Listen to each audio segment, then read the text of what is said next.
Metal में अभी हिंडाल्को की चर्चा हमने की है, लेकिन हिंदुस्तान जिंक अच्छी तेजी है, 3% से ज़्यादा की तेजी, शुरुआती तेजी और भी बढ़ती जा रही है। और चांदी के प्राइसेस में जिस तरह की तेजी है उसका सपोर्ट साफ तौर से मिल रहा है। और कहा यह भी जा रहा है कि बहुत सारे आइडल जो न्यूक्लियर प्लांट्स हैं उसके लिए वो अब रिज्यूम, उनके ऑपरेशन रिज्यूम होंगे और वहां पर चांदी की डिमांड काफ़ी ज़्यादा होगी। पहले से हम जानते हैं data centre, new age technology में चांदी की डिमांड है और डेफिसिट में भी चांदी चल रही है। और चांदी का एकमात्र ये लीडिंग प्लेयर है जहां पे 95% तक देश में प्रोडक्शन चांदी का हिंदुस्तान जिंक के पास ही है। वेदांता को भी इसका फायदा मिलता है कि इनकी होल्डिंग है हिंदुस्तान जिंक में, तो उस होल्डिंग का फायदा भी एक वेदांता को भी मिलता है। वेदांता को लेकर खैर हालांकि अलग भी खबर है। ओवरऑल मेटल सेक्टर को लेकर देवर्ष आपकी राय क्या है, हिंदुस्तान वेदांता खास करके?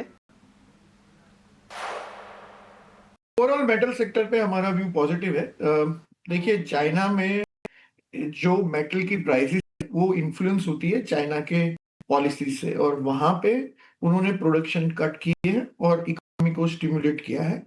और जो भारत की सरकार है उन्होंने अपने डोमेस्टिक प्लेयर्स को प्रोटेक्ट करने के लिए बहुत अच्छा पॉलिसी एनवायरनमेंट क्रिएट किया है और काफी ड्यूटी की बेनिफिट्स दी हैं।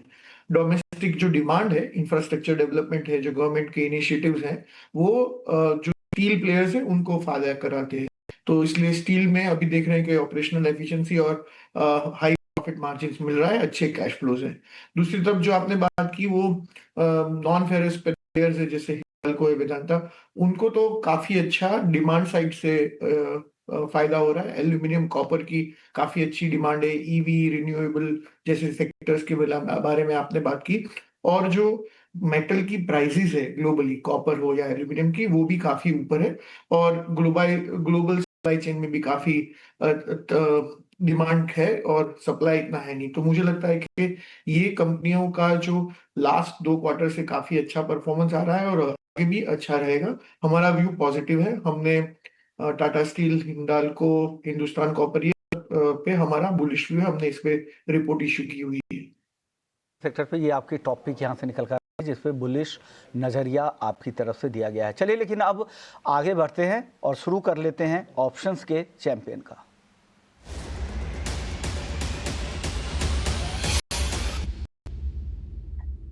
ऑप्शंस के चैंपियन बताने के लिए एंजल से स्नेहा सेठ है हमारे साथ। स्नेहा बताइए, आज ऑप्शंस में आपने क्या आइडेंटिफाई किया है? तो ऑप्शन सेगमेंट में अगर आप देखें तो आज मार्केट में थोड़ा सा अपसाइड में वापस से प्रॉफिट टेकिंग आई है, बट ऑफकोर्स इतने स्ट्रॉन्ग मूव के बाद एक अच्छे लेवल्स के एक रेजिस्टेंस के बाद थोड़ी सी प्रॉफिट टेकिंग पॉसिबल थी।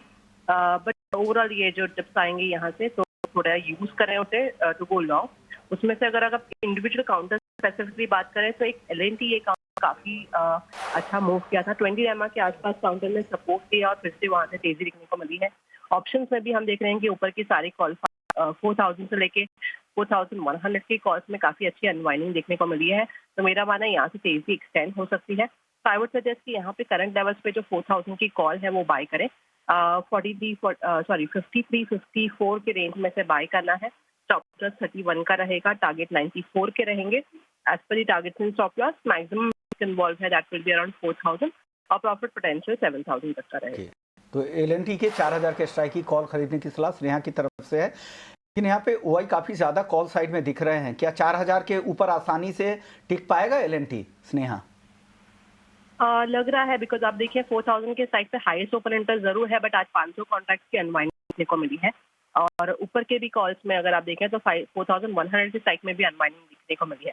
तो ये सारा डेटा देखकर लग रहा है और ओवरऑल चार्ट स्ट्रक्चर देख के लग रहा है कि पॉजिटिव वो आ सकता है अबव 4000 इवन। बिल्कुल, जिस अनवाइंडिंग के नंबर भी दिख रहे हैं उस स्ट्राइक पे 4000 में डेफिनेटली इसे सपोर्ट कर सकता है। और अगला जो रेजिस्टेंस आ रहा है 4100 के आसपास का। शुक्रिया स्नेहा, ये बताने के लिए। LNT के 4000 के स्ट्राइक की कॉल खरीदने की सलाह आपकी तरफ से दी गई है। लेकिन FNO ट्रेडर्स के लिए एक डिस्क्लेमर भी है जो सेबी की तरफ से जारी किए गए थे कि FNO ट्रेडिंग में 10 में से 9 लोगों को नुकसान होता है और हर ट्रेडर्स को औसतन 1 लाख रुपए का नुकसान हो जाता है। घाटा होने के बाद भी 28% उनको ट्रांजैक्शन के तौर पे देना होता है और मुनाफा होने पर भी उनके 15 से 50% ट्रांजैक्शन के तौर पर खर्च हो जाते हैं। ये ध्यान रखिए, फिर FNO में ट्रेडिंग कीजिए। चलिए वक्त है ब्रेक का।